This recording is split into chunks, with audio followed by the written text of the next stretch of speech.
the clients that got you to the point where you're at now Mm-hmm. may not be the ones who get you to the next point. And as much as you may love them, and I say this as someone who has dealt with this before, love these clients. They do fantastic job on their events. They are so good to work with. They are receptive. But when you're trying to look at that next level, it's a different client. Unless Mm-hmm. that one you've brought with you is also scaling at the same rate and therefore has the budget to afford what you're going to next, you're going to have to let people go. I say that as in not like, in life or like fire them, but literally you're going to have to know that we may have had our time professionally and we need to move past it for now. Maybe they will also scale and they can come back around, but letting go of people is very hard. That is so hard. Right. And it is, because it's like, man, I really like you, but like, Yeah. I can't do this for this rate anymore. It's not fair to me. It's not fair to my other clients who are able to pay the next level rate for the same service Yeah. that you're asking for, right? Like, we got to look at that. And we're still dealing with people. And those are emotional struggles that we have to deal with, especially if you genuinely like your clients, which I hope everyone actually likes these people. Because if not, why on earth did you go into business with someone you don't like?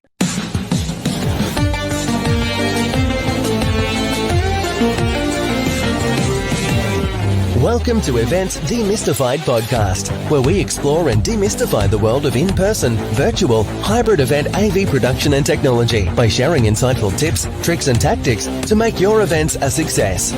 This podcast is brought to you by Tree Fan Events, a woman-owned boutique event production agency. And your host is Anka Trifan, a technical event planner and producer with almost 2 decades of hands-on technical experience in event production.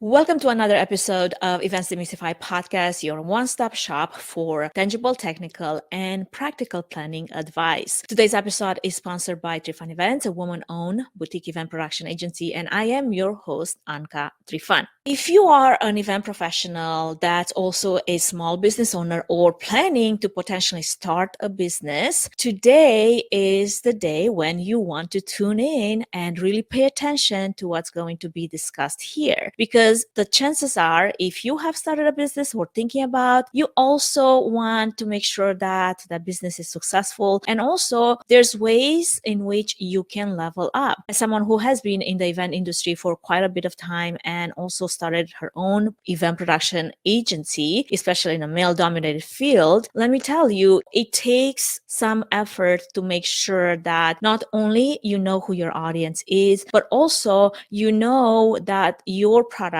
or your service that you are offering is going to stand against the competition. And having a marketing strategy to help you grow and scale your business is absolutely so important to this process. In today's competitive marketplace, simply just having a great product or service is not enough anymore, unfortunately. So knowing who your target audience is, also knowing why do they or should they choose you over the competition, all of those things are part of that marketing strategy that we're going to dive more into during today's episode. And for this particular conversation, I needed to bring someone that's an expert at it. And for that, I have someone that has quite a bit of experience in this area. Will bring strategies to the table and give us some tips on how to do it and also do it well. We're also going to be touching on social media. Do you really need to have all the platforms and be on all the platforms in order to be successful? What are some marketing techniques that you could be using? My guest, which I've invited today, Shannon Mueller, the principal of DCM Communications, an award-winning marketing and sales coach that works with event professionals and small business owners to grow and scale their businesses with refined marketing strategies developed through one-on-one and group consulting, as well as customized marketing programs and public relations. She is the person to ask all of those questions. She has more than 20 years of experience in the communication industry. She has been recognized as the BizBash 500 most influential event pros, 40 under 40 by Connect, and 25 young event pros to watch by Special Events magazine. She is an avid public speaker and regular contributing writer for multiple publications. And while Shannon will be sharing some tried and tested tested marketing strategies that have helped her and other event professionals and small business owners grow and scale their business. Those strategies will be from a social media marketing point of view to email campaigns and everything in between. We'll cover all the essential tactics that you need to know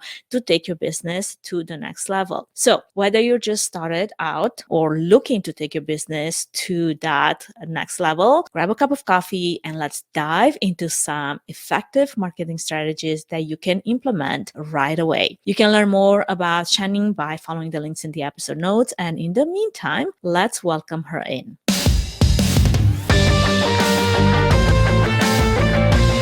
Welcome to the podcast, Channing. How are you doing today? Hi, I'm doing great. Thank you so much for having me.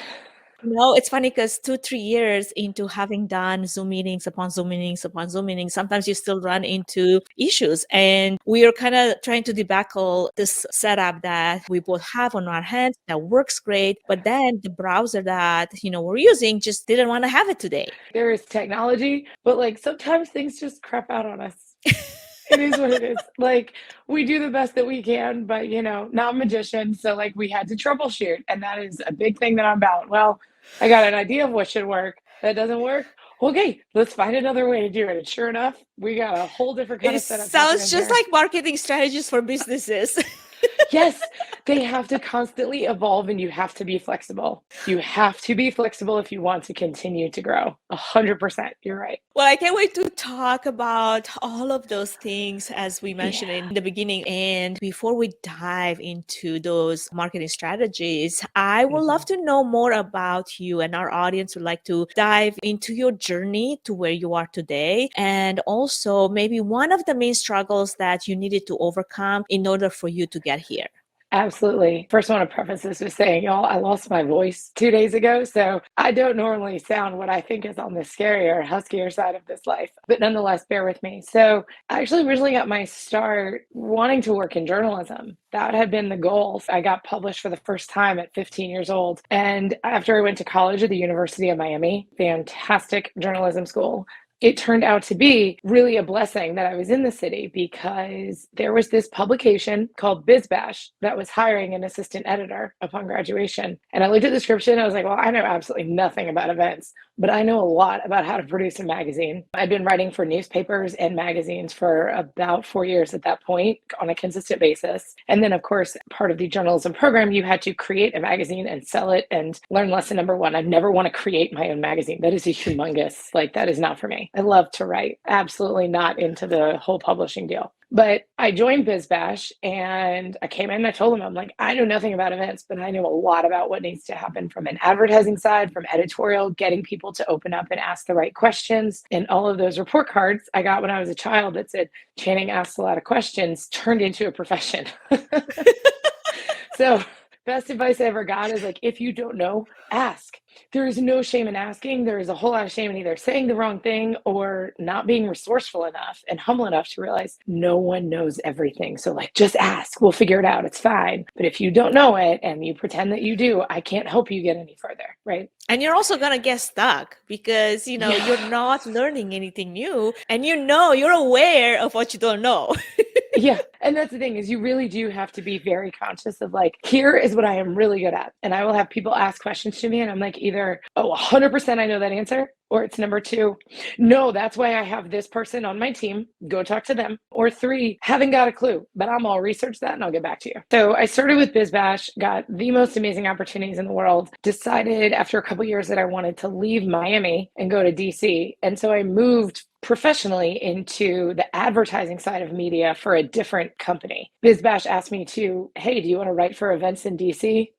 No one says no to that. So I kept doing freelance writing on the side while I was focused on both advertising, creating an in-house agency at this publication, but also teaching their sales reps how to sell advertising versus selling event sponsorships, which oddly enough, they were great at doing. But if we wanted a publication to go out, we needed ads to go into it. We needed digital ads. eventually I decided I wanted to round out my communications experience and move to work full on in marketing for a much larger company. I had a lot of experience at startups, but I was like, I want to see like full on corporate America, bring it on. As I left each one of these positions, former clients were like, hey, can you still write for us? Hey, could you help us with our ad campaign? I was like, there's a business somewhere in there. Writing, advertising, design, communications, perfect. So DCM Communications was born with one day I'll turn this into a business, but I'm not real sure for now it'll house all of my freelance work.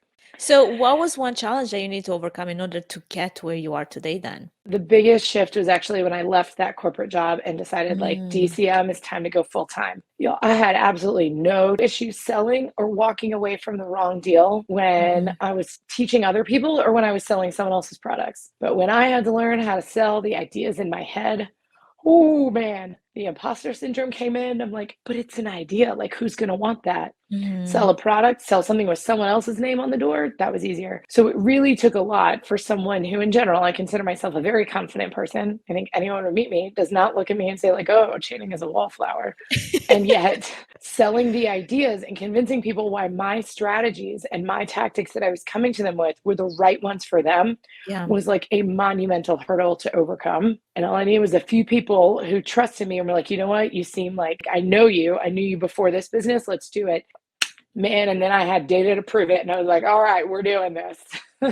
Yeah, I mean, selling something that's not tangible, something that you speak of, you know, you can deliver, but it's not something you can show someone, oh, by the way, this is what it will look like, because it's so dependent on the other person's, participation in this execution of whatever idea that you're trying to sell. Yeah, I can totally see how that can be a hard sell, right? Almost like trying to sell the vision of an event before that event ever existed, or especially if it's something new that hasn't been done before, it's even harder because for many people, it's like, if I can't see it, I can't visualize it. And for a lot of creatives like us, but it's all in our head.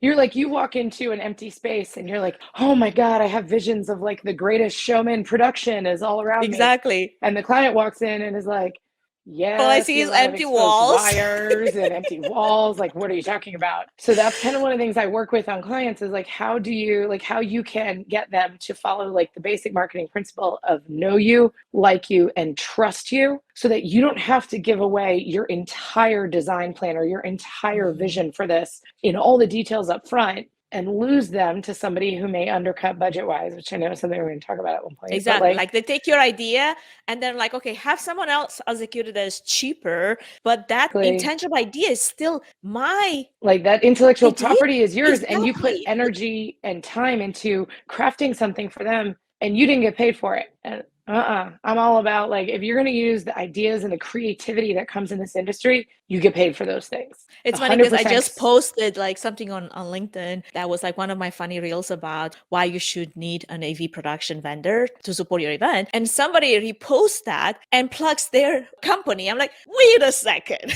Yeah. And it's one of those that I was talking with somebody about this weekend. In all honesty, I do genuinely believe that like people are good. And quite frankly, there is a lot of business out there. So when people pull stuff like that, I'm like, some people just suck.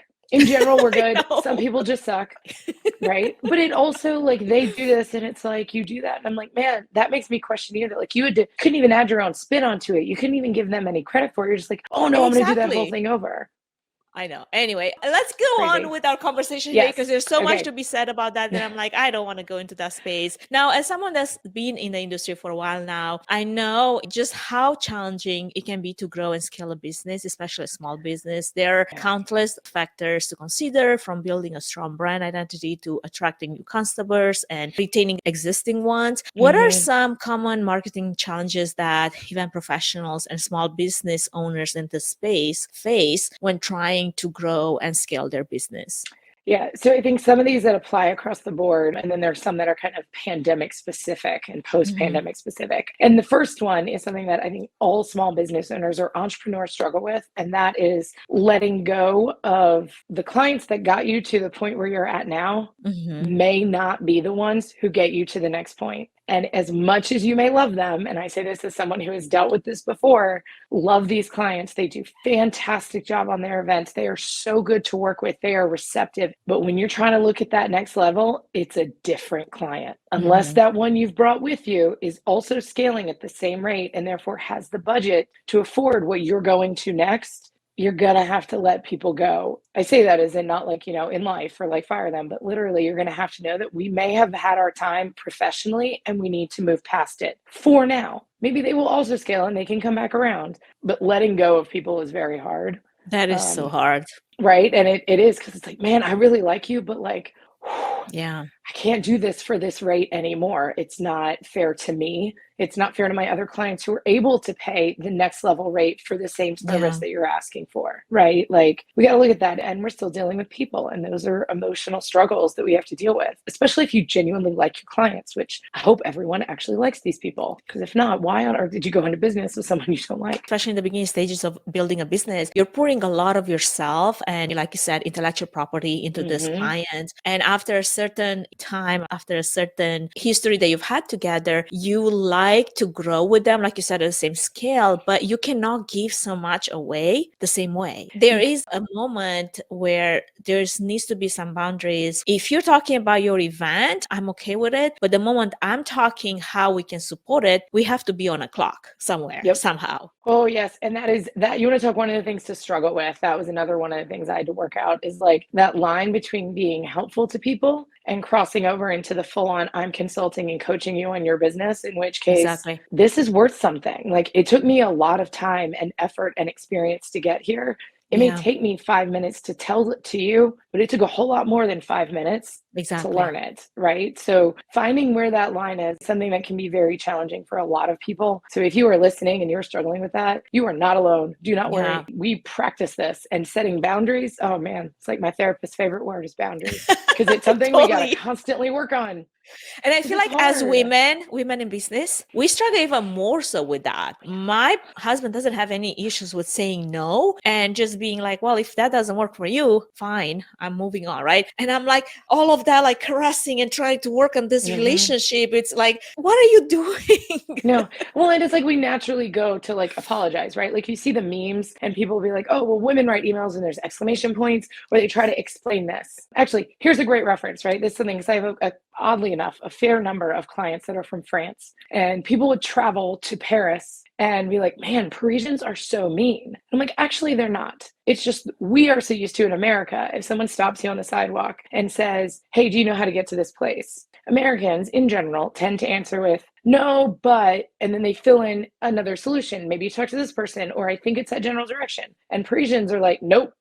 And then they keep on going. Because like, they got things to do. They're not being rude. They're just not going above and out of their way. And that's something a lot of women in life, but also women in business tend to do, is that we have to justify why we're saying no, or why we can't do something, or why we, quite frankly, my new favorite phrase, I'm like, thank you, but no. You're trying to explain something to me that 20 years ago I struggled with so hard when I first moved to US, like culture differences of like, I'm just being honest when I'm just straight up telling you the answer, while you expect me to actually lie so that you feel better about my answer. I'm like, I don't understand how this works.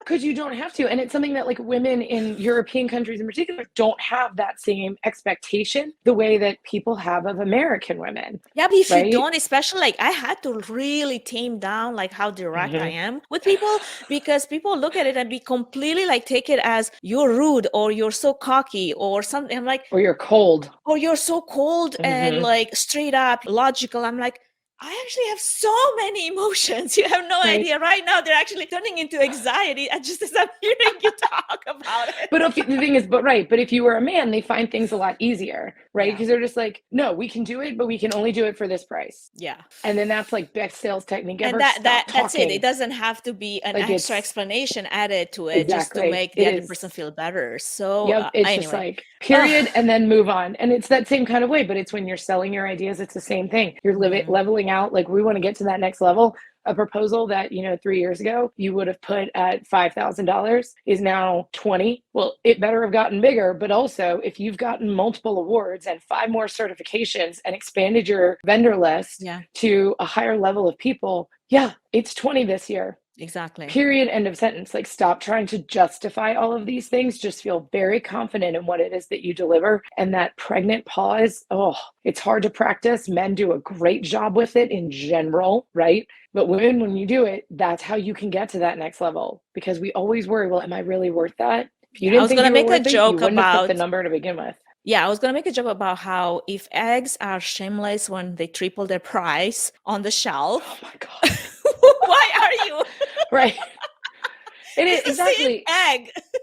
It's the same thing, which like sometimes now I'm like, maybe you're the same. Maybe you're offering the exact same services, but the prices you had 3 years ago and the prices you have now, not the same, because you've had 3 years worth of experience with it. That adds up. You are doing things faster. You are more creative. You are still a human and you are bringing something different to the table, right? Like, we're not selling candles. Every candle, as long as it's the same scent, is the exact same year after year after year, right? The sizes are the same, whatever, it's the same. It's not the same when it comes to services, and it's surely not the same when it comes to creativity. Or strategy. 100%. It continues to evolve. Yeah. Whether you're a seasoned event professional or just starting out, I mean, obviously there's always also room to innovate and improve. And as a small business owner in the event industry, leveraging the power of marketing through social channels, different ways in which event professionals can leverage the power of marketing to grow their small business by leveraging those social media channels. But I feel like there's a bit of a challenge with that. How can event professionals and small business owners use social media to attract and engage their target audiences while standing out in a very, very crowded space, especially visual space many times? And I know personally, I would work on really great events, but the largest events I've done, they're always attached to some type of NDA. So none of the content or the photos or all of the things that would really showcase this amazing project I worked on is available to me to use as marketing. Or it's someone that potentially doesn't even have a visual representation of the event or their product or service, whatever it is that they do. How can you stand out maybe on a channel like Instagram that's so visual when you have no beautiful visuals to share or stand out with? Fantastic. I love that you just asked that, because you represent on this video right now exactly what you should be doing. If you do not have visuals to share for whatever reason, what you still have is your face. You still have the background that you choose to do, and you have video. So I wrote a blog about this at the end of last year about how video needs to be central to everybody's marketing strategy, particularly though if you are in a service industry, because you can have 2 event professionals, right, can have the absolute best ideas. They can have the same idea, bring the same quality, but if one of them is really fun and gregarious and awesome to work with, and the other one talks like they are a robot who just have this thing and this is what they're going to do, who do you think is going to be more interesting to work with? Because this is a whole industry based on relationships. I don't know about you. I don't want to work with people that are boring. So if I find you boring, you can have a great idea. I'm going to find someone who's got another great idea who's not boring. Who's also fun to work with. Who's fun. Yeah. Who's going to be fun to work with. Who's going to have that great relationship. Like, we didn't start our own businesses to work with people we don't like. We started them to get to choose who we work with. So the way that you do that is you don't have other visuals. You always have yourself. Even if you have to give a more abstract, and I've had clients have to do this, where they have to talk about this well-known cosmetics brand. Guess what? No one will be able to guess which one it is, because there are a lot of them. So you're covered under the NDA. What you can say is this well-known cosmetics brand had an idea to do a client appreciation event. Here's what they asked me to do. Here's what I thought about. Here's what I delivered to them in the end. And here was like the feedback I got on site. It's all personal testimonial, but you see, I still structured it out in a way that other people can follow. And you get to sit there and demonstrate on the video how you actually work with people. It's wonderful from a marketing perspective, because if we're thinking about that like know, like, and trust factor that we need to move people through before they work with us, the way that you speak will either bring your people into you and be like, oh my God, yes, she gets it, he gets it. Or they're gonna be like, oh, absolutely not, I cannot handle that person, I never want to talk to them. Great, that's one less unsuccessful qualifying call that I need to have. Done. I love it. That's such an excellent point because I feel like not enough event professionals and business owners leverage the power of video in such a way in which it can build their business. It can scale up their business. It is, because in the end, like this is what I talked about for many years now, that like a brand is not a logo. Okay, that is one factor of the brand. But if you are in events, even if you are the one doing furniture, you're selling an actual product, right? You are a furniture rental company. Guess what? The furniture does not walk there themselves. It does not do the invoices. Those people that are renting the furniture have to work with humans. And it has nothing to do with who is pretty and who is not pretty. Everybody can look pulled together. Everybody can style a background for themselves. It is about the way that you carry yourself and the way that you describe what your ideas are resonating with someone else. And they're going to know and like you or immediately eliminate you and save you time a lot faster if they get to see you interact on video. You attract or you deflect the potential clients that you might not even want to work with, because those are the ones that probably will be really hard and painful to have a professional partnership with in the first place. Yeah, absolutely. It could be that, or it could be the person that calls and is like those tire kickers. Like, oh, well, let me try and suck as many ideas out of you as I can. And then you deliver a proposal and they're like, oh yeah, but I already took this to somebody else. Whether that call was 5 minutes or that call was 45 minutes, if they had seen you on video, and say this as someone who's like in the dating world, and I talked to one person on the phone and I was like, oh no, there's no way I can hear that voice and that accent the rest of my life. Ain't gonna happen. Sure enough, didn't go on a date. Save my time. The same thing is in business. We're all dating each other. So here's the thing, right? You want to grow your audience on social media? Love this. I told this to a client this morning in a strategy session. It is like dating. You cannot immediately jump into someone's DMs and be like, I want to provide AV services for your next event. That is like seeing someone in the street and be like, hey, will you marry me? Yeah. No one says yes to that. Like, you're crazy. Right? Exactly. But instead, if you go on their Instagram or their Facebook and you follow and you like a couple things and then let it simmer. That's like the winking at someone across the bar and let it simmer. You don't immediately pounce on them, because then you scare them and they run away and your business and your personal life are no better. But also there's the other extreme to that, where you have those followers that are there for years doing the same thing.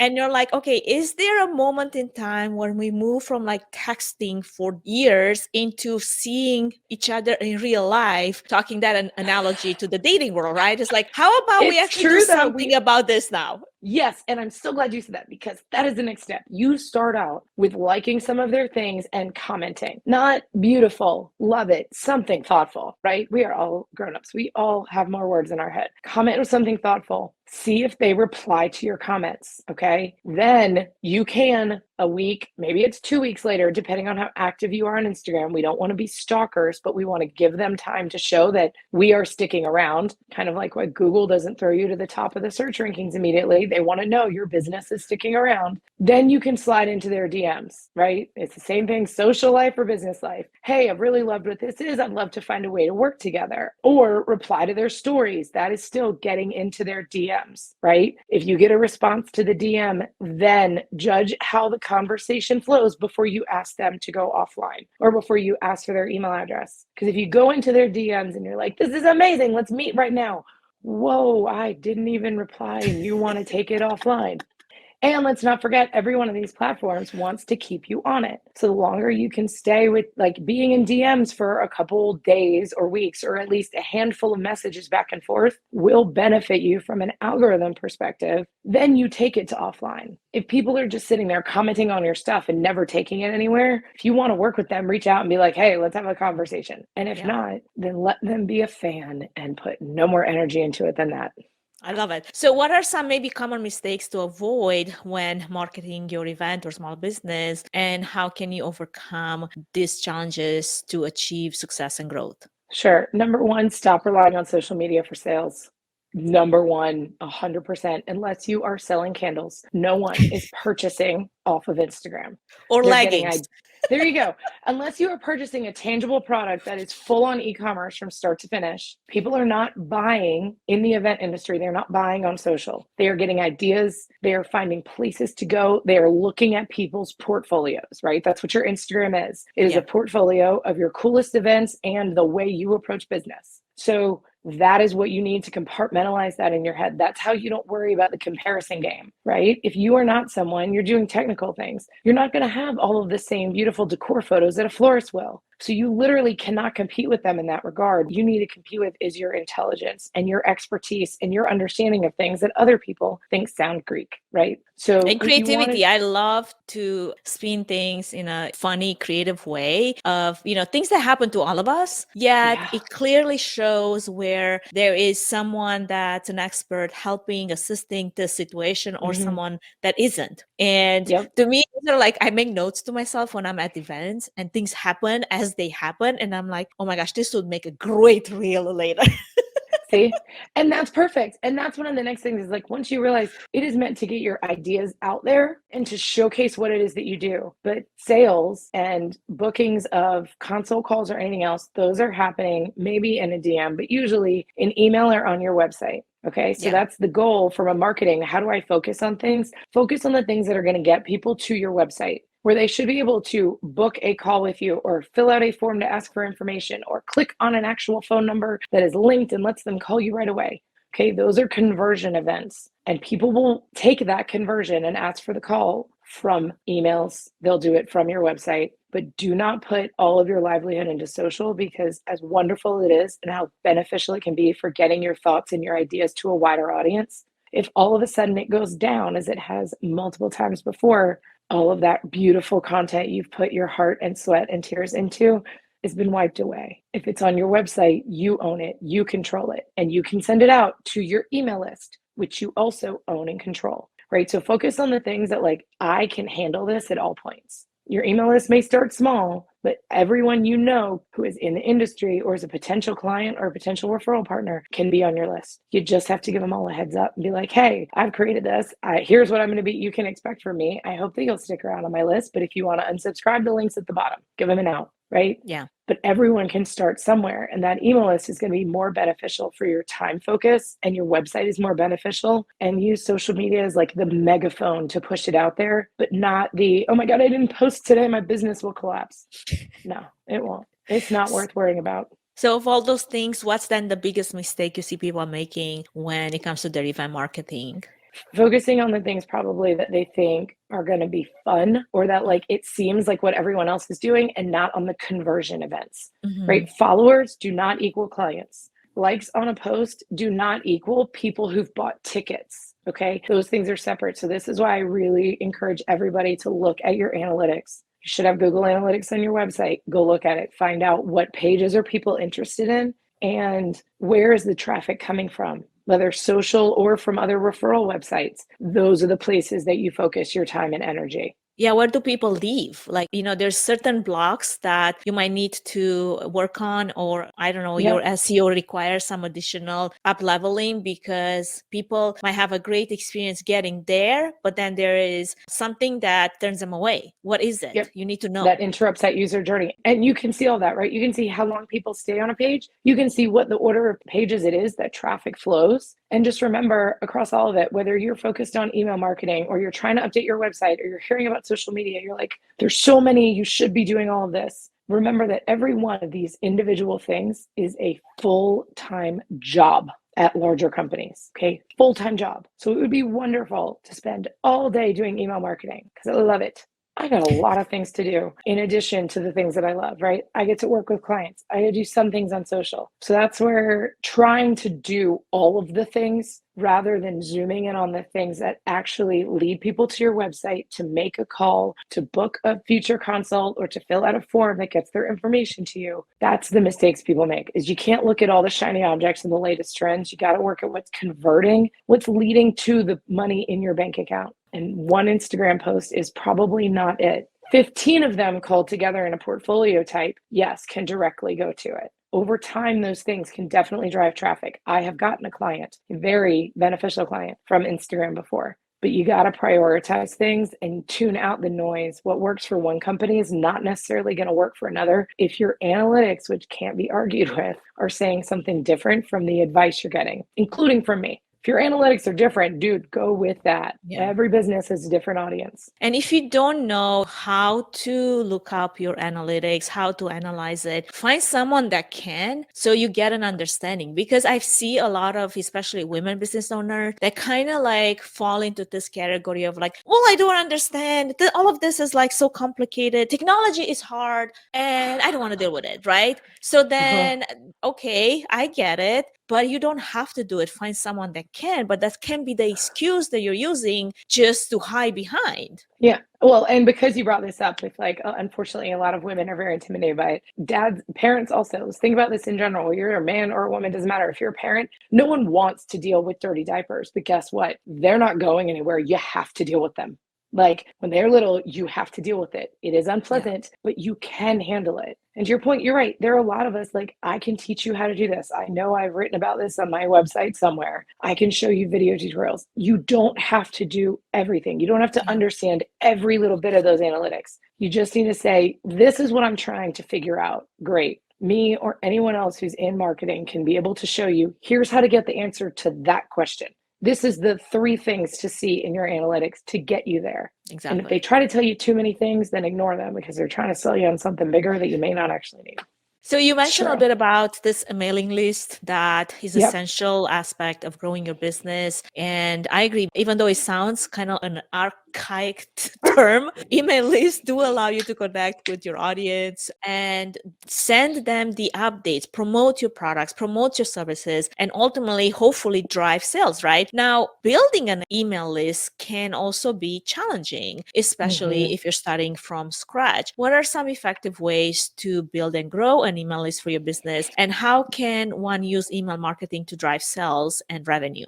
Yeah, absolutely. So the first thing is when you're getting started, it really is people, even if you update your LinkedIn status to owner of the company or started your own thing or changing direction, a lot of people are not on social media. I get resistance from my clients and newer clients in particular all the time about email marketing, but people will turn off social media. They will take a break. No one takes a break from their inbox. So most people are still in there, right? We're checking it. We may not check every single day, but we are checking it. Okay. As a result of that, it is the place to focus on. So that being said, if you are starting out, let's say you've been in business 10 years, but you've never done email marketing, pull that list of every client you've ever worked with. That's one list. Then make a second list, first name, last name, email address of the vendors that you've worked with. That's your second list. Get an email marketing platform. There are a lot of them that are free up to a certain number of contacts, and send an intro campaign. Send the one to the clients, rough message like, hey, we've worked together a long time ago. Here's what I'm starting to do now. And give some call to action. Don't necessarily ask for a referral right away, but let them know you would love to stay in touch so that they stay on the email list so they get your future marketing messages, right? This is just to remind them, hey, vendors, we used to work together. It's been really great. Would love to reconnect and hear about what you're doing now and see how we can work together again. Once you've sent out that initial campaign, then you can start a monthly newsletter or a bi-weekly one if you're writing blog posts a lot.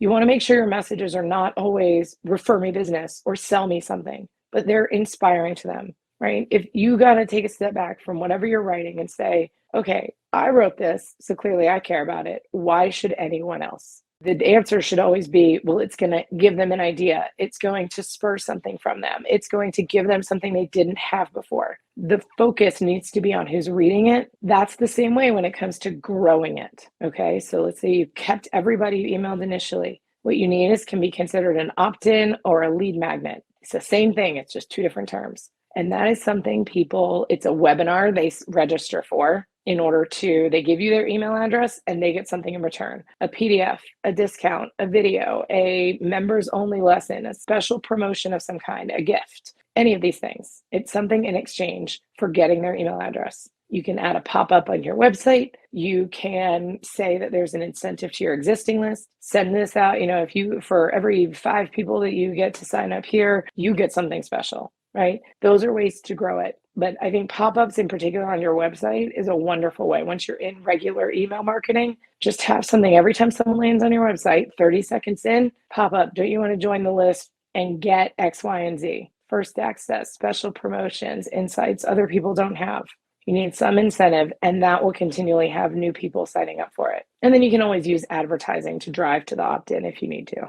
Yeah, I'm not honestly big on the opt-in pop-up thing. I feel it's so annoying when I see it. I never join a mailing list from a pop-up. I It's do usually the join. timing that's annoying of it, It's is how 30 minutes, fast it 30 shows up. seconds, a minute, 10 minutes. I mean, 10 minutes is obviously too long because probably Yeah. people will already It could left by also be then. how far they Yeah. scroll down on a page. Yeah, or where Can be they're another at, on trigger. which page, right? Mhm. Because it matters. But if I just land on a page because I'm curious to learn more, and the first thing I get is this pop-up, it's like so annoying to me that I don't even want to go any further. So personally, I'm more of a fan of let them, navigate a little bit, see what, this website is about. And if they get to a place where it does have content or something that you give away, then yeah, create a pop-up. So hey, be part of this newsletter community that, or whatever community that, is getting a monthly newsletter with updates or ideas or strategies or whatever. I think that can certainly work for specific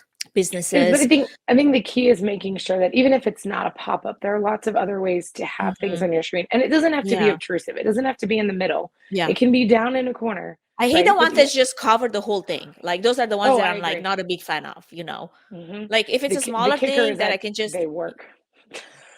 What's so annoying is that from one business to another, like there are certain things that I'm like, I may never have, and I'll be transparent. I may yeah. never have 10,000 followers on Instagram. I may never have Yeah. 100,000 followers on my email list. But that's because some of the things it takes to get there, I find insanely annoying, and I refuse to attach my Yeah. name to them. Yeah. Yeah. That's fair, Totally. right? There are other ways around that. Every time you work with someone new and you get a new engagement, you can add them to that list. So you're gradually growing every time you have a client, every time you make new networking connections. Hmm. Worst case scenario, they leave. Best case scenario, they realize, hey, you're offering me really cool ideas and insights I didn't think about before. Yeah, this is worth sticking around. Yeah. And the more you stay top of mind, which is the point of email marketing, the better when someone is ready to buy or when they have the Yeah. opportunity to provide a referral, you'll be the first one they think about rather than someone else. I agree. Well, Shani, Yep. hold that thought as we take a Okay. brief moment to acknowledge our podcast sponsor and supporter, and we'll be right back to continue this very interesting conversation. And we have more to add to this. This is not the end, even though it definitely shows like we're going to be going over time, but I'm loving it. So stick around.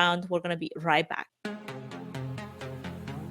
Before we move any further, I wanted to give a quick shout out to our main sponsor, Trifan Events, which is a boutique event planning and production agency that will come alongside you, offering personalized event planning and technical support, strategic event design, production and technology management, and flawless execution for live, virtual, and hybrid events. The team at Trifan Events is passionate about planning and producing event experiences that get people involved with true moments of interaction, engagement, and co-creation, while offering white glove treatment throughout the entire planning process, enabling you to reach your event goals with the use of creativity, production tools, and event technology. To find out how Trifan Events can plan and produce your event become memorable, go to trifanevents.com.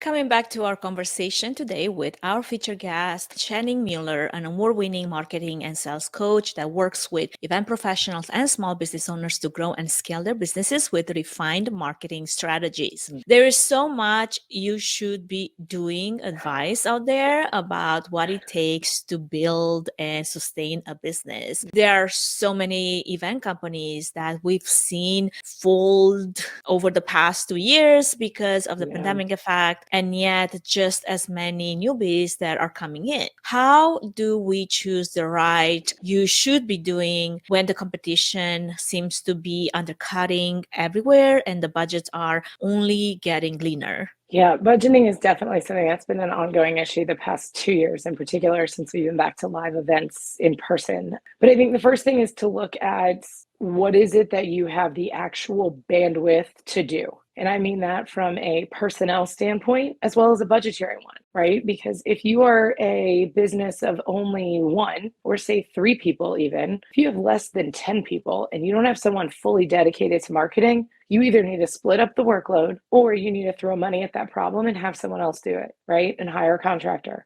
Either way, you need to look at what your resources are and then be realistic about your expectations. If you are a small business owner who is the owner and operator and you're doing everything, you're not going to be able to have the time that it takes to do all of the should in marketing, right? Every time you hear that you should be doing this, you should be doing this. Yeah, if you have a 20-person marketing team, you should be doing all those things because it's a role for each person and it's a full-time job. Otherwise, we got to cut back. What are the top 2 to 3 things that drive conversions on our website or drive conversions? A conversion can be considered a form fill on your website. It can be phone call coming in. It could be a download from somewhere, right? Something that's getting someone to immediately engage with you beyond a like or comment. That's what you prioritize on. And then you also, life gets in the way. Sometimes, as I have felt this quarter, you get very much in the business and you're like, oh, I have no energy to work on it right now. There's a lot of things I want to do. Just make a list, record a voice note, record a quick video, take the photos while you're out in the world.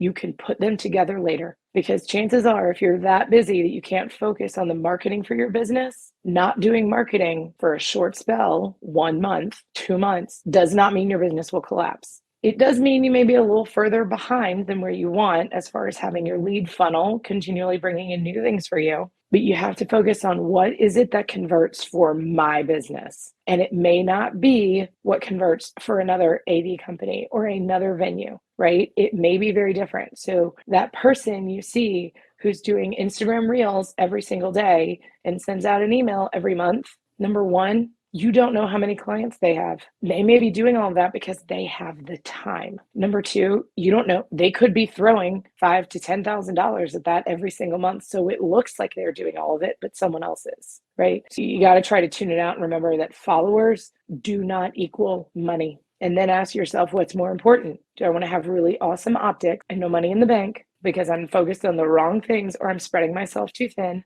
Or do I have money in the bank and maybe everyone doesn't know what you're doing? Okay, my email list has heard from me every 2 weeks like clockwork.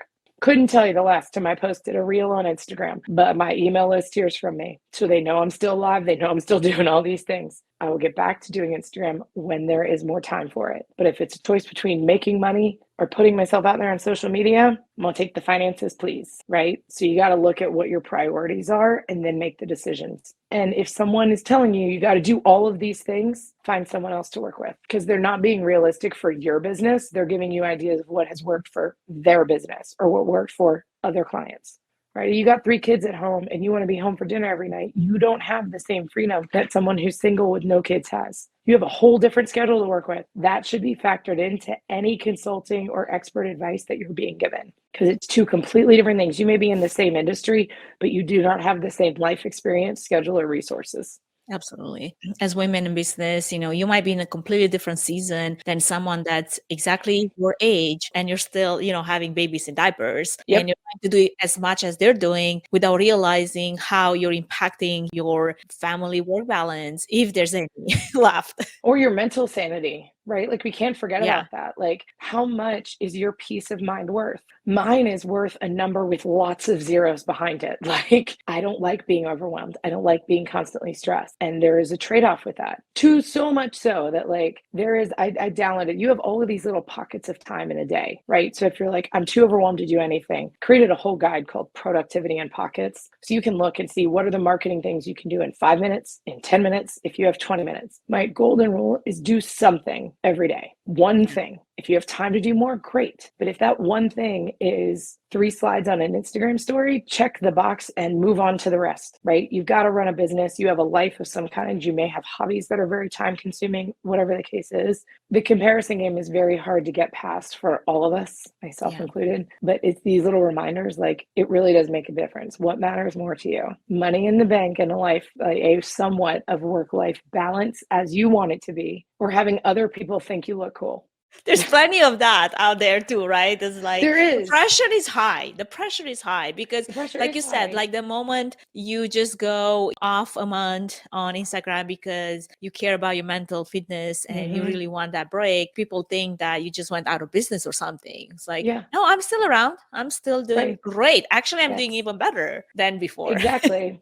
But that's where it's also weird. We have to prioritize, like, where does that matter? How much does that opinion, if they're like, oh, I thought you were gone. Well, were you off of Instagram Instagram for 6 months after previously posting 10 times a day, I might be a little worried something happened too, right? This happened a lot during the pandemic. Yeah. Is a lot of people stopped marketing entirely. And I'm like, oh, y'all, people don't think you're not in business if you're not doing anything, but you need to connect with your audience wherever they are, right? Having an email list, great, send them there. If you spent more time on social, keep your presence there and put email on the back burner, right? It's just like you mentioned before, seasons of life, things shift. Not everything has to be at the front of the stove all the time. Some things are going to have to go to the back to prioritize what matters to you at that moment and what's realistic for you. Now, in a previous episode, I was talking about how I'm a big fan of co-opetition, a term used to describe a situation in which companies that are typically in competition with each other choose to collaborate or cooperate on a specific project, event, or initiative. The idea is that by working together, these otherwise competitors can achieve mutually beneficial goals that would be difficult or impossible to achieve alone. Do you have any thoughts on how event professionals, small business owners can leverage partnerships and collaborations with other businesses to expand their reach and customer base and this type of competition? Yeah. I think first of all, it looks at who either in your Instagram feed or in your networking groups are you looking around at, and you're like, I mean, we may do the same thing on paper, but like they're really cool or they're really good at it. Start with people that you admire their work, plain and simple. Because I'm willing to bet, even if you are both AV companies or you are both AV producers, your ideal client and your way of working are not exactly the same. Yeah. So on paper, you provide two services that are the same, but I bet more than anything, you probably would complement each other if you started talking about, well, who do you like to work with, right? I use this as an example. I have multiple graphic designers that I work with, and one of them, she does websites as well. And I'm like, that's fantastic. I also can design websites. But I asked her when we started working, I was like, you do really cool stuff. Like, I like your designs. What do you like to do? She's like, well, I can do this, this, and this. I'm like, yeah, I know you can. What do you like to do? She really likes to do print work. She does website design all the time. So she doesn't want necessarily more of that work. So I can outsource and work with her when I have more print needs in there. I get one thing off my plate, but business through my company. She gets to do something she doesn't have the time to sell on a regular basis because it's not what she is known for, so to speak, right? So look at someone, who is it that you admire their work and you think they're really good, and then reach out to them, whether it is through the Instagram or it's through LinkedIn. LinkedIn, I think, is a better avenue for things like this, and be like, hey, I've seen your stuff. I think it's beautiful. I'd love to find a way for us to work together because I think we may be able to, or I'd love to find a way for us to refer business for one another. I've done this with a lot of other people in my industry, as well as, I've seen other people do it in the event industry. I found event professionals tend to be a little harder when it comes to convincing them to work with their quote unquote competitors. But y'all, there is enough business for all of us. There is so much business out there, right? And even if both of you create conferences for technology companies, you have different brains and you have different types of people you want to work with. And we have different resources. Like, let's just be honest about, there's resources, there's partnership, there's ideas, there's strategies, there's ways of doing things. And similar with, what you just shared, I do that with a lot of other partners, event planners, even like event producers that technically could be my direct competition, but we work together and we refer business all the time, because the reality is, if I am busy on a date, I cannot possibly be in two places at once. So I'd rather refer that business to someone that I know that is competent enough that can do it. I think what I've seen happen, and this has actually happened to me personally, because I did go out and reach out to someone that I was really admiring their work, proud of what they're doing, and I wanted to associate myself with that. And they looked at me as a threat, and they don't want to. There's like, well, if we bring it in and we work together, you're going to take our other clients, or our clients are going to go to you. I'm like, that is such a twisted way of looking at things from like the scarcity mindset. So one, I think you're right. It's definitely the scarcity versus the abundance mindset. And there are times we all get nervous in business. I mean, Lauren knows I've been in business long enough. There are some dips down that I would be like, oh, why is it so slow? This is not should be so slow. And then all of a sudden the world changes, right? Like, we're all going to experience up and down in business, but also, so like, this is perfectly normal. That's what called non-competes are for. I'm real big on contracts. I have one with every single one of the contractors that I work with, the people that like, if you work and you end up working directly with one of my graphic designers because it's more efficient for us to get the project done, and then you try to go directly to that person, guess what? They're going to be like, oh, I'd love to work with you again. all business decisions go through chaining. It's really simple. It happens. There's one Yeah. thing to refer business to someone else. There's another for them to become a part of your team or for you to collaborate. Yeah. And if you do refer the business, you have referral agreements. There's nothing wrong with having these in place. And I say this as someone who's worked with people that one of them is my best friend since I was 11 years old. It does not matter how long I've known her, how close we are. When it comes to business, everybody gets a contract. And I would highly encourage everyone to do that. Like, get that shit in writing. There is no question about it. This is your livelihood you're talking about, right? This Like, is it an makes a entire difference. conversation. We need to tap into this because it's so true. It is so true. And it's like, I don't think that it hurts any relationship. The people that are the closest to me and my longest clients have also, whether it's close to me in personal life and we end up working together, or they're really good clients and then they turn out to be friends, none of them bat an eye at the fact that I send contracts and that I enforce contracts. The people that push back on contracts are the ones that don't want to follow them. And that is a red flag as to not the right client for you. Yeah, absolutely. Yeah. Well, Channing, as we're coming to a close on this topic, again, like I said, we could definitely start a brand new episode where we just talk about contracts and why you need them. Always. And clauses Always, and y'all. all the fine print that you should be reading. Mhm. As we just focus on this topic that we started at the beginning of this episode, what are some last thoughts, last practical tips that come to your mind for creating and implementing a successful marketing plan? And how can you measure the success of your marketing efforts? Yep, absolutely. The first thing is like very similar to the event process. In fact, when you talk to the client, you got to figure out what's their goal. Everything works backwards from the goal. What are you trying to achieve? More leads, higher level clients, more creative opportunities. Then you have to identify, like once you know your goals, you have to figure out who is it that I want to work with? Who is that ideal client, right? Create that ideal client persona or avatar. It goes beyond demographics, but think about their personality. What do they like to do? How do they make decisions? And then you ask yourself, where are they? Are they in email? Are they physically at these types of networking groups? Are they on LinkedIn? Are they on Instagram? And you show up where they are, being who you are.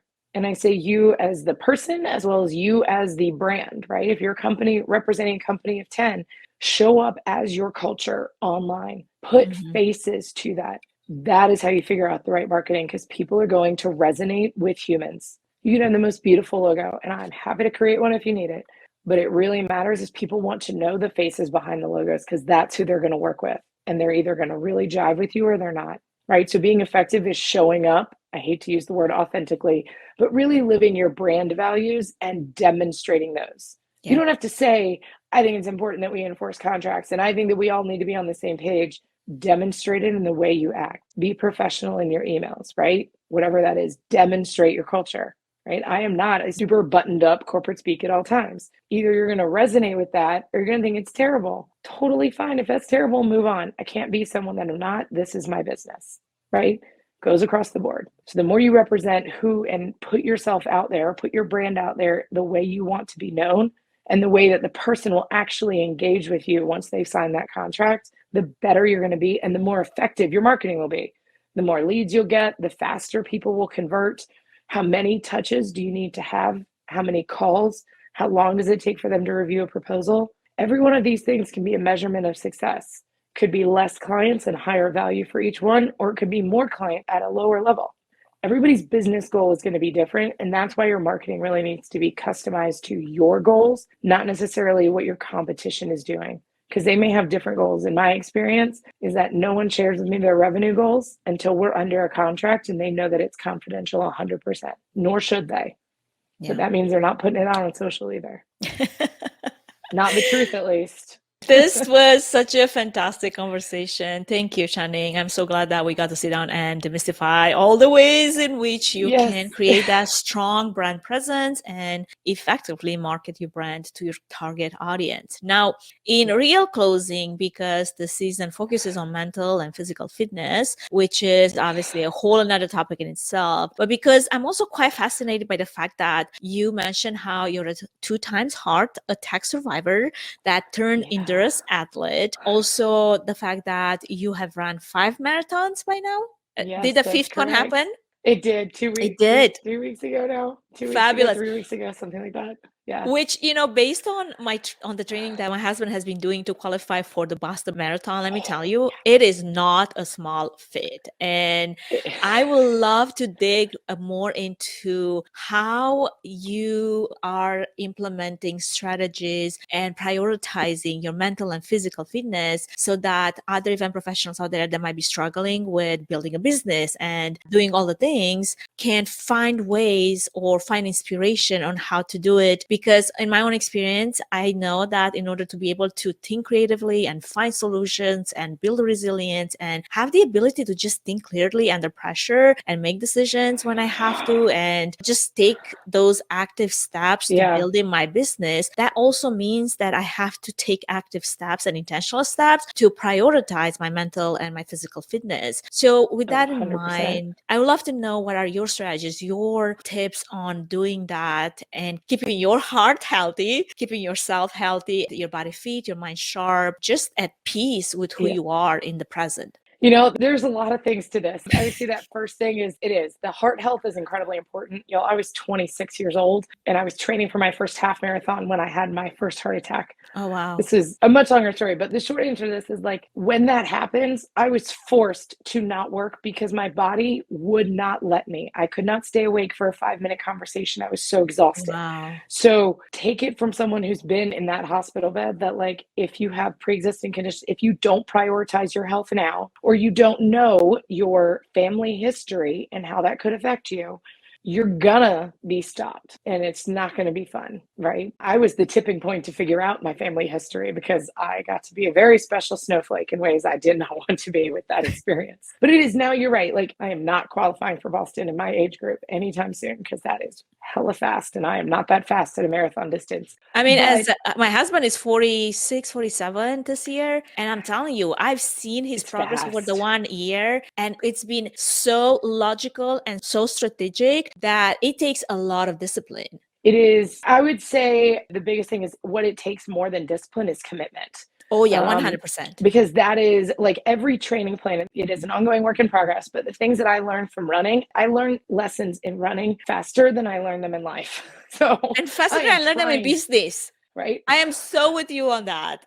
I am trying to bridge that gap on a regular basis to the point that I wear 2 bracelets on my wrist that say run the mile you're in. Okay. It is a running thing about you cannot worry about mile 24 when you're in mile 7. Mile 7 is about getting from 7 to 8. Once you get to 8, then you get from 8 to 9. And that is how you take a marathon distance and make it manageable. Yep. It's the same thing in life, right? It's the same thing in business. You cannot do all the things all at once. Yeah. Deep breath, segmentation, reading. Yes. Oh my goodness. I go all about it. And actually my first episode of the year where I discuss, my strategy, how I apply my fitness lessons to my business. I love that you're doing the same thing. Oh, yes. And I'm a big fan. Mental health is incredibly important. I talk to a therapist every other week and I tell them, God, I learned this so easily in running. I got it. But then it goes to business or to life. And why is it so much harder? But one of the things that comes with it is how do I find the time? The time question is usually the biggest thing because when you're in a marathon cycle, which is 16 weeks on average, it is a commitment and it is a part-time job. That is legitimately the time that it takes to do the training, to get back, to get home, to get to your office, to change. And then the biggest thing is you spend so much time eating and sleeping in addition to running and weight training. You got to do the recovery if you're going to be truly holistic about all of it and actually see the results. That means you have to be strict about your schedule. I deal boundaries, right? I go to bed at a specific time. I flip my phone to airplane mode. I don't want to hear from anyone. If you are bleeding at 2 a.m., guess what? I can't help you anyways. Go to the hospital. When I wake up at 5, then I will see your message. I might find out about it. It is that's the thing is that I found it is something that a lot of people have struggled with, but I found myself so much calmer and able to decompress at the end of the day and be ready for the next one if I didn't have the worry of am I missing something? Is something else happening? No, nothing's happening because nothing's getting through. And then I wake up. I have people that I meet to run or work out with almost every morning that I need to because there's a lot to be said for accountability, and training like this can get really lonely very fast. So you show up and you talk to the people when you run, and it's hard at first and it gets easier. Or I go to Orange Theory and I have people that I'm meeting there. They expect to see me. getting out of bed to this day, and I've been doing this for a while, is the hardest thing. But once I'm up, you've already gotten to where you need to be to get started. Why would you half-ass it then? Exactly. You're there, do it, right? You showed up, you got there, just push what you've got. And then you get to check the box and move on to the next thing. But you only have to focus on that one thing, and you'll be in a much better mood and happier afterwards. When I get my run in, because I do the same thing, like I need to get my run in, I need to get my workouts in. And this is usually a 3 to 4 hour span of my day daily. That's just spent on that. When I tell people, they're like, oh my gosh, that's like you said, like a part-time job, and you're not even working on your business. Like, no, but I'm working on my mental, my physical fitness. And that is just as important to me as working on my business. Because when I come back to my business with the achievement of having accomplished one of the hardest things that day, guess what? I am so going through my list of whatever things that I need to do for the day. I'm so productive. I'm in the right mindset. And it's easier. And I'm getting it done. Yeah, it really is easier. Like it's the, by 10 a.m., it's like people are like just a couple hours into work. And I'm like, oh God, I've been up for hours. This is, sometimes it's ridiculous. Don't get me wrong. It is ridiculous. But it does translate to anytime you want to do anything creative, if you're blocked, it will stop. And sitting at your desk or trying to put a mood board or write something is going to be that much harder. I had this problem last week. I was stuck on writing this website copy. I was 40 pages into a 50-page website and I was going cross-eyed. I'm like, nothing is coming to me. Did I have time on my calendar to walk away for a night and go do something else? Absolutely not. But that afternoon at 4:00, I was like, I cannot do this. So I took 3 hours to go do other things in life, other things that I could cross off the list, the grocery, the dogs, a run, like whatever. And then when I sat back down, the next 3 hours of work from 7 to 10 were so much more productive, especially to everyone. There's no reason that says you have, because you own your business, does not mean you have to work 9 to 5 unless you're in a physical space. If it is not coming to you, it is not creative. I used to take breaks in the middle of the day to run because mentally I needed the break away from a screen. And then I came back and everything flows easier. If you're not in a good mindset, all creative things become so much more challenging and take longer. And I don't know about y'all, but I'm all about efficiency and maximum creativity. If it's not efficient, I'm like, nope, we got to find a way to do this faster because I don't plan on working 60-hour weeks.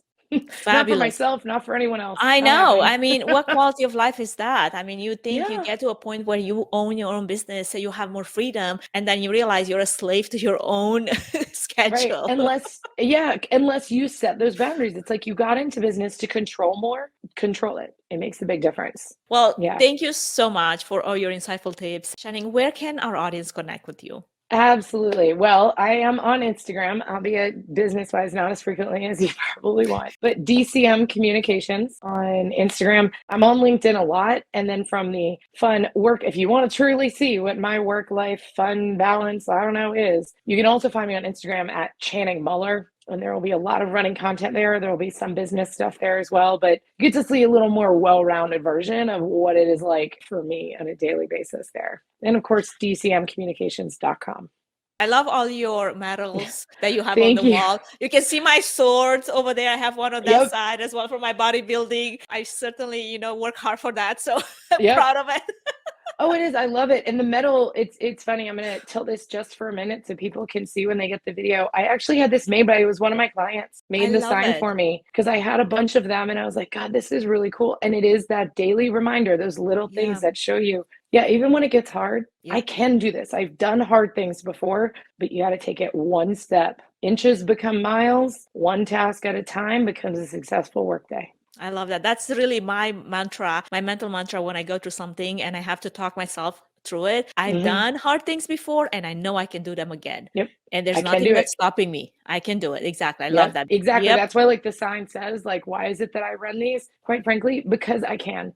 And there was a time where I physically couldn't. So as long as I can now, I'm going to keep pushing the challenge and keep adjusting to try to find a way to apply these lessons that I wear on my wrist into life. Because running wise, I'm like, oh my God, life. I love that. Such an inspiration. I love it. You know what? There is no excuses there. And you're not someone that's going to allow any excuse, to stand in the way of your ability and capability. And you know that if you're going to give it your all, you're going to find a way to make it happen. So to me, that's golden right there. Well, thank you. It's a lot of it is just try. My last marathon was in Miami and y'all, it was 85 degrees by 9:30 and humidity. I can only imagine. Ooh, oh, I look Gross. special that day. I look special. But people ask, they're like, "Oh my God, how'd you do? What was your time?" I'm like, "I ran a marathon without overheating in 85 degrees in Miami." Check. The Exactly. barometer of success has to be different. Like, I was like, I didn't care how fast I Exactly. did it. I cared that I did it and I ran an effective race. That was my focus, right? It's not Exactly. always about how much money or how much time you spend on this. It's like, are you doing it effective for what your goal is? And it's going to be different from someone else's. Not each race is the same, Oh my God. like that one Every, race is not going to mhm. be that as running a race in Utah or I don't know, Portland, Oh, Oregon. exactly. Oh, it's totally different. It's totally different. I did a marathon in the rain. Let's talk about how unfun that was. Didn't know it was going to rain that day, but guess what? Sometimes it does. So it's the idea of we have to be flexible. We can make all the best plans. Sometimes we have to adjust, but once you've put in the work, I'm not going to crap out on race day just because one thing's out of my control. Shift the mindset, and it's like, okay, yes, this might be hard, but let's just see. Let's Yeah. just see how it goes. Show up and let's just see what happens. And it's always a good story. Sometimes, I mean, there can be tears in the middle of that, but it doesn't stop. Like, just keep going. Let's just see how it goes. A rolling storm of swear words that nobody hears but Oh, yourself. oh, there's been that. There have been tears. My last one, I showed up, like, I met friends at mile 21. They're like, "How you doing?" I'm like, "It's hot. It's hot." Took a whole cup of ice and dumped it in my bra, and her 5-year-old son just started laughing. He's like, "Are you okay?" I'm like, "I'm hot." Later, I saw people Yeah. on the course. They're like, "How are you doing?" I'm like, "I'm hot." "Aren't you hot?" Yeah. That's all I could think over and Yeah. over and over. But I kept moving forward. Like, forward is a pace. There's another good one. It doesn't matter how fast you go. Forward is a pace. Love it. Yeah. Well, thank you So so thank much you for for this having me. conversation, Channing. It was so inspiring and so helpful. I hope that everyone that's listened all the way till the end, even though we went Yeah. definitely over time, it has taken the time to do it because there's so much golden tidbits of information on your marketing efforts as well as just inspirational when it comes to your mental and physical fitness. Thank you again, Channing, and stay filled, happy. We'll see you next time. Thank you for listening to the Events Demystified podcast. If you enjoyed this podcast, please take a moment to review it, rate it, and share it with other event professionals that could benefit from it. Connect with us on social at Events Demystified Podcast. We would love to hear from you and what you're up to. If you'd like to learn more about Tree Fan Event services and find out if we're a good fit in supporting your event, can we help your event be successful with a 20-minute free consultation? Link in the episode's notes. Thanks for tuning in.